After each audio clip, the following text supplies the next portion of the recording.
March 8. ఆత్మఫలమేమనగా విశ్వాసము. గలతీలకు రాసిన పత్రిక 5వ అధ్యాయము 22వ వచనం. ఇది రక్షించే విశ్వాసం కాదు, లేదా మనం అనుదినం దేవునిపై ఉంచే నమ్మకం కూడా కాదు. అయితే అది ఇందులో భాగం కావచ్చు. బదులుగా ఇది ప్రభువుతో మరియు ఒకరితో ఒకరు మన వ్యవహారాలలో చూపించే మన విశ్వసనీయత మరియు నమ్మకత్వం.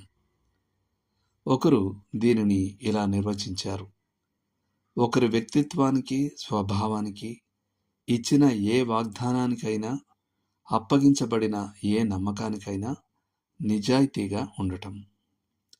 ఒక మనిషి మాటే అతనికి ప్రమాణం అని మనం చెప్పినప్పుడు దాని అర్థం అతనితో వ్యవహరించడంలో వ్రాతపూర్వకమైన ఒప్పందం అవసరం లేదు. అతను ఏదైనా చేయడానికి అంగీకరిస్తే అతడు దానిని చేస్తాడని నమ్మవచ్చు. నమ్మకమైన వ్యక్తి నియమిత సమయానికి సమావేశాలకు హాజరవుతాడు, సమయానికి తన బిల్లులు చెల్లిస్తాడు, స్థానిక సహవాస కూడికలకు క్రమంగా హాజరవుతాడు, నిరంతరం గుర్తు చేయాల్సిన అవసరం లేకుండా తనకు అప్పగించబడిన పనులను నెరవేరుస్తాడు. అతను తన వివాహ ప్రమాణాలకు ఏమాత్రం తప్పకుండా కట్టుబడి ఉంటాడు మరియు తన కుటుంబ బాధ్యతలను నెరవేర్చడంలో ఎన్నడూ తప్పిపోడు. ప్రభు పని కోసం డబ్బును పక్కన పెట్టడంలో అతను మనస్సాక్షిపూర్వకంగా ఉంటాడు. సమయం మరియు తలాంతుల విషయంలో, తన గృహ నిర్వాహకత్వంలో కూడా జాగ్రత్తగా ఉంటాడు. విశ్వసనీయత అంటే వ్యక్తిగత నష్టం ఎంత కలిగినా సరే మాటకు కట్టుబడి ఉండటం. నమ్మకమైన వ్యక్తి ప్రమాణం చేయగా నష్టము కలిగినను మాట తప్పక వింటాడు. కీర్తనలు 15:4.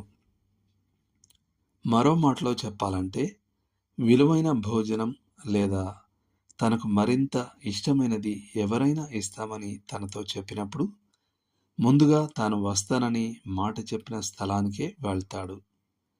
అతను ఒక వినోదయాత్రకు వెళ్ళడానికి చేస్తానని ముందు చెప్పిన పని ఒప్పందం నుండి వెనక్కి తగ్గడు. మొదట అతను సంతృప్తికరమైన ప్రత్యామ్నాయాన్ని ఏర్పాటు చేస్తే తప్ప. ఎవరో ఒకరు తర్వాత 10,000 ఎక్కువ ఇస్తామని చెప్పినా అతను తన ఇంటిని మొదట అంగీకరించిన ధరకే అమ్ముతాడు. విశ్వసనీయతలో అత్యున్నత స్థాయి ఏమిటంటే, క్రీస్తు పట్ల తన విశ్వసనీయతను త్యజించడం కంటే చనిపోవడానికి ఇష్టపడటం.